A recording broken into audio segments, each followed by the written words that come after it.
Gentlemen, I have several epiphanies when I visited a nightclub in my area a few weeks back, and I've been struggling to wrap my head around the dynamics I witnessed there despite my swath of red pill knowledge.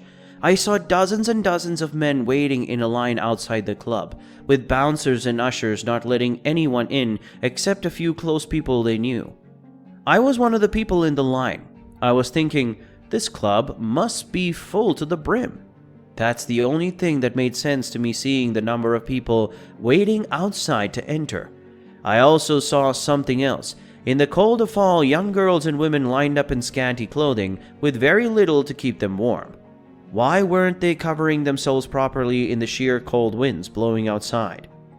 They were wearing high heels, walking very uncomfortably and trying to warm up their sleeveless arms.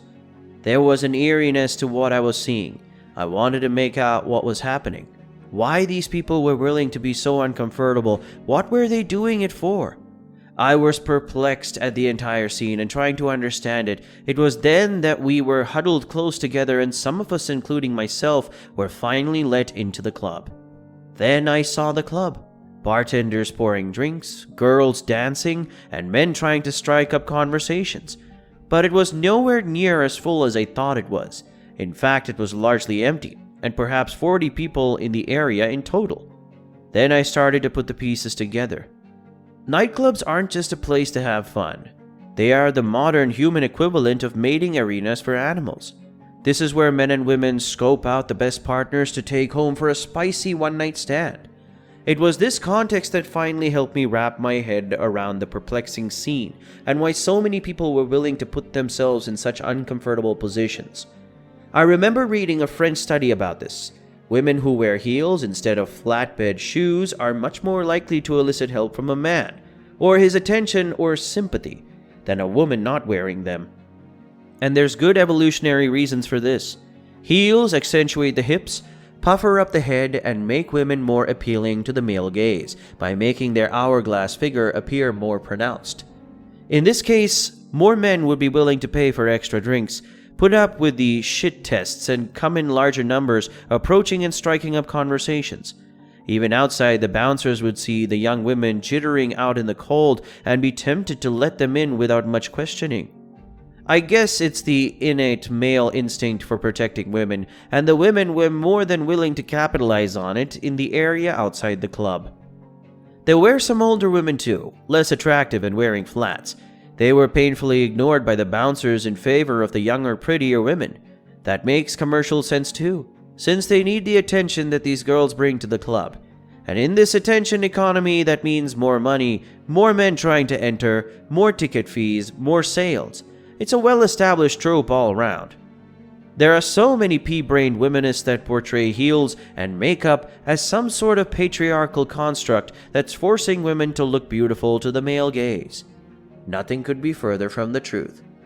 Heels especially are worn by women very happily, and they don't shy away from using the sexual attractiveness it gives them to exert power and influence over the men they meet.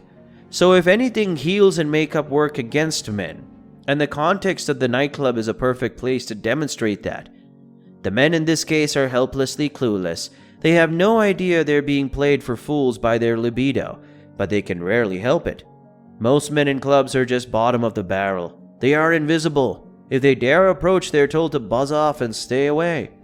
I believe in the extremely restrictive environment of the online dating world, where a lesser and lesser percentage of men are getting access to all the women. The nightclub is one of the only places left for these betas to approach women in real life. I almost sobbed seeing the dread in their eyes. They had been so conditioned in that old blue-pilled rom-com mindset that they almost viewed life like a movie, and themselves as the male protagonist. But the reality was a stark contrast. They were uncoordinated bums surrounded by dozens of gorgeous women that judged their every action and measured them up to a gold standard. It's a pain of wanting something you cannot have, of seeing something so close yet so far away. Let's be honest. Men who are so desperately lonely are rarely thinking about any long-term commitment. They're not thinking about scooping a good woman for marriage. What they're truly seeking is a one-night encounter that can get their rocks off, and let them release the pent-up sexual tension they've built from long dry spells and months of solitude. But this also meant they were painfully out of touch with the real dynamics of dating in the outside world, outside the 6-inch screen on their phones.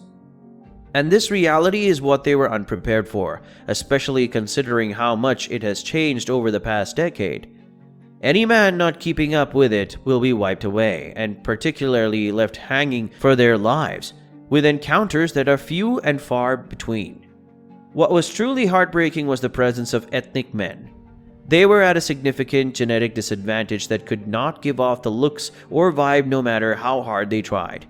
They were a hopeless mess trying to make it in the world of Western dating to no avail. The fact remains most women only go to nightclubs to get men to buy them drinks and take all the free attention validation they can get.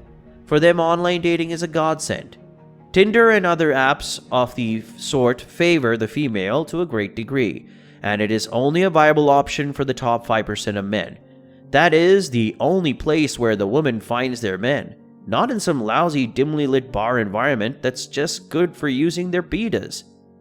But for the lonely men, the real world is the only place with even a slight chance of making it, because they are completely obliterated in the online space that is extremely competitive and tilted to favor women.